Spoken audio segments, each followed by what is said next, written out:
வருகிற ஜூலை 5ஆம் தேதி விடுதலை சிறுத்தைகளின் விருதுகள் வழங்கும் விழா சென்னை கலைவாணர் அரங்கில் நடைபெறுகிறது, காமராஜர் அரங்கில் நடைபெறுகிறது. பேராசிரியர் டாக்டர் சொக்கலிங்கம் அவர்களுக்கு இந்த ஆண்டுக்கான அம்பேத்கர் சுடர் விருதினை வழங்க இருக்கிறோம். ஆகஸ்ட் 17 என்னுடைய பிறந்த நாள் ஆண்டுதோறும் தமிழர் எழுச்சி நாளாக கொண்டாடப்பட்டு வருகிறது.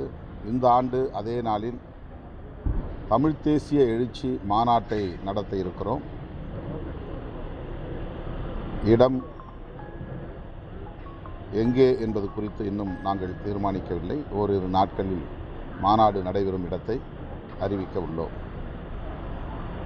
தூய்மை பணியாளர்கள் தனியார்மயப்படுத்துவதை கைவிட வேண்டும் என்று விடுதலை சிறுத்தைகள் கட்சியின் சார்பில் வேண்டுகோள் விடுத்தோம்.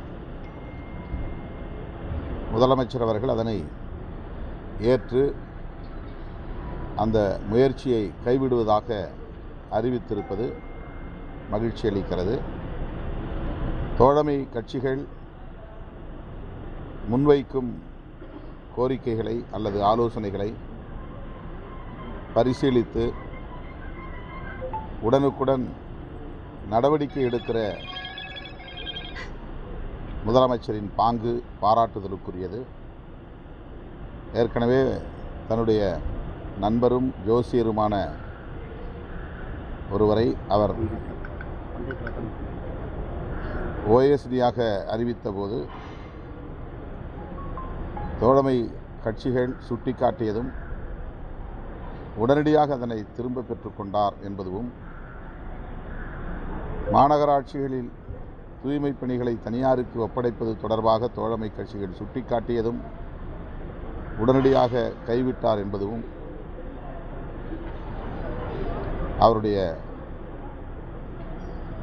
அணுகுமுறைக்கு ஒரு சான்றாக உள்ளது. அந்த வகையிலே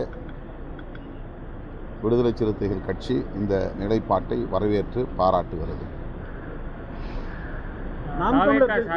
வெள்ளை அறிக்கைகள் கொடுத்துட்டு இருக்காங்க ஒவ்வொரு துறை சார்பா, அது சம்பந்தமா அவங்க கருத்து என்ன?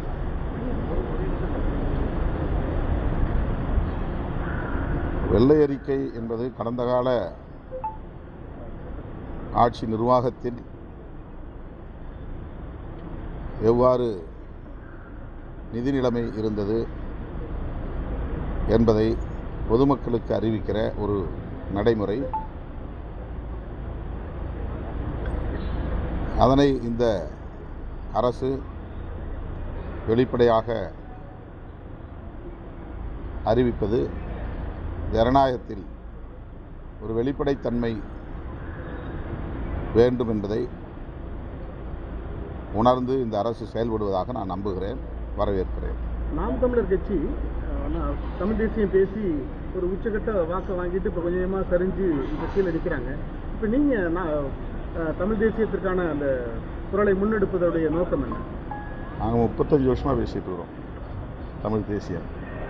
எங்கள் இயக்கத்தினுடைய 5 முதன்மை முழக்கங்களுள் ஒன்று தமிழ் தேசியம். சாதி ஒழிப்பு, தமிழ் தேசியம், பாட்டாளி வர்க்க விடுதலை, மகளிர் விடுதலை, ஏகாதிபத்திய எதிர்ப்பு என்பது விடுதலை சிறுத்தைகள் கட்சியின் ஐவகை முழக்கங்களாகும். எத்தனையோ பல தமிழ் தேசிய கருத்தரங்குகளை, மாநாடுகளை கடந்த காலங்களில் நடத்தியிருக்கிறோம். தமிழர் இறையாண்மை மாநாடு என்ற ஒரு மாநாட்டை மறைமலை நகரில் லட்சக்கணக்கானோரை திரட்டி நடத்தியிருக்கிறோம். ஆகவே அதன் அடுத்த பாய்ச்சலாகத்தான் தமிழ் தேசிய எழுச்சி மாநாட்டை இப்போது நாங்கள் முன்னெடுக்கிறோம். ஜனநாயகன் தயாரிப்பாளர் டெல்லி மேலிட பிரதிநிதியாக நியமித்திருக்கிறார். அதற்கு அமைச்சர் நிர்மல்குமார் விளக்கம் தந்திருக்கிறார். அவர் முதல்வருக்கு நம்பிக்கைக்குரியவர், அதனால் அந்த பொறுப்பு வழங்கப்பட்டிருக்கிறது. அந்த பொறுப்பு ஆட்சி நிர்வாகத்தில் முக்கியமான முடிவுகளை எடுக்கிற ஒரு பொறுப்பு அல்ல. ஆகவே அந்த பொறுப்பை முதலமைச்சர் தன்னுடைய நம்பிக்கைக்குரிய தோழருக்கு வழங்கியிருக்கிறார் என்று விளக்கம் சொல்லியிருக்கிறார். அது உட்கட்சி அவங்க கட்சி விவகாரம். அதில் இது அரசு பதவி தான் என்றாலும் கூட அந்த அதிகாரம் முதலமைச்சருக்கு இருக்கிறது. இதனால் எந்த பாதிப்பும் நேரப்போவதில்லை என்ற கருத்தை அவர் வலியுறுத்தியிருக்கிறார், வெளிப்படுத்தியிருக்கிறார். ஏற்கனவே போதை ஒழிப்புக்காக வேண்டி மாநாடுகள்லாம் நடத்துனீங்க. அப்போதைய இருந்த திமுக அரசு எந்த விதமான நடவடிக்கையும் மேற்கொள்ளலை. நீங்கள் உங்களோட எதிர்ப்பு காரணமாக. ஆனால் இப்போ வந்திருக்கிற தாவேக அரசு வந்தவுடனே டாஸ்மாக்லாம் மூடி இருக்கிறாங்க. இனி வரும் காலங்களில் அதுக்கு அந்த மாதிரி மாநாடுகள் நடத்துவதற்கான வாய்ப்புகள் இருக்கா? அந்த மாநாட்டை நடத்தும் போது விடுதலை சிறுத்தைகள் கட்சியில் துணை பொதுச் செயலாளராக இருந்தவர் தம்பி ஆதவ் அர்ஜுன். அவர் இப்போது ஒரு முக்கியமான அமைச்சர் பொறுப்பிலே இருக்கிறார். மது மற்றும் போதைப்பொருள் ஒழிப்பில் அவருக்கு ஒரு தெளிவான பார்வை உண்டு. இந்த அரசும் உடனடியாக பொதுமக்கள் கூடும் இடங்களில் உள்ள டாஸ்மாக் கடைகளை மூடுவோம் என்று அறிவித்து ஒவ்வொன்றாக மூடி வருகிறது. படிப்படியாக டாஸ்மாக் கடைகளை மூட வேண்டும், முற்றாக மது போதைப் பொருளை ஒழிக்க வேண்டும், மது விலக்கை நடைமுறைப்படுத்த வேண்டும் என்று அந்த மாநாட்டில் நாங்கள் தீர்மானம் நிறைவேற்றினோம். இந்த அரசின் கவனத்திற்கும் அதை கொண்டு செல்வோம். இது இந்தியா முழுவதும் உள்ள ஒரு பிரச்சனை. நேற்று கூட நான் ஆந்திராவுக்கு ஓங்கோலுக்கு சென்றிருந்த போது ஒரு விபத்தில் தமிழ் மாணவர் ஒரு இளைஞர் பலியாகிவிட்டார். அவர் மீது மோதிய வண்டி கஞ்சா செடிகளை சுமந்து ஏற்றி வந்த வண்டி, லாரி என்று சொல்லப்பட்டது. அதுவும் தமிழ்நாட்டிலிருந்து அந்த வண்டி ஆந்திராவுக்கு வந்தது என்ற கருத்தையும் சொன்னார்கள். இப்படி எல்லா மாநிலங்களிலும் கஞ்சா போன்ற போதைப் பொருள்கள், போதை மாத்திரைகள், மது போன்ற அனைத்தும் பெரிய அளவிலே புழக்கத்தில் இருப்பது கவலை அளிக்கிறது. அதனால்தான் விடுதலை சிறுத்தைகள் கட்சியிலே அந்த மாநாட்டிலே நாங்கள் ஒரு கோரிக்கையை முன்வைத்தோம். மதுவிலக்கு என்பது மாநில அரசின் அதிகாரத்தில் இருந்தாலும் கூட தேசிய அளவில் மதுவிலக்கு கொள்கை வரையறுக்கப்பட வேண்டும். இந்திய ஒன்றிய அரசுக்கும் அந்த பொறுப்பு இருக்கிறது என்று சுட்டிக்காட்டினோம். மாநில அரசுகளும் ஒன்றிய அரசும் சேர்ந்து மதுவிலக்கு கொள்கையை வரையறுக்க வேண்டும், நடைமுறைப்படுத்த வேண்டும். காந்தியடிகளை ரூபாய் நோட்டுகளில் அச்சிட்டால் போதாது, அவருடைய உயிர்மூச்சு கொள்கைகளுள் ஒன்றான மதுவிலக்கு கொள்கையை தேசிய அளவில் நடைமுறைப்படுத்த வேண்டும் என்று நாங்கள் வலியுறுத்தினோம். இப்போதும் வலியுறுத்துகிறோம், தொடர்ந்து வலியுறுத்துவோம். அது நீங்கள் தான் சொல்லணும். ஏற்கனவே வந்து எல்லா கட்சிகளும் கூட்டணி கட்சிகளும் வைகோ ஒரு கருத்து சொல்லியிருக்காரு.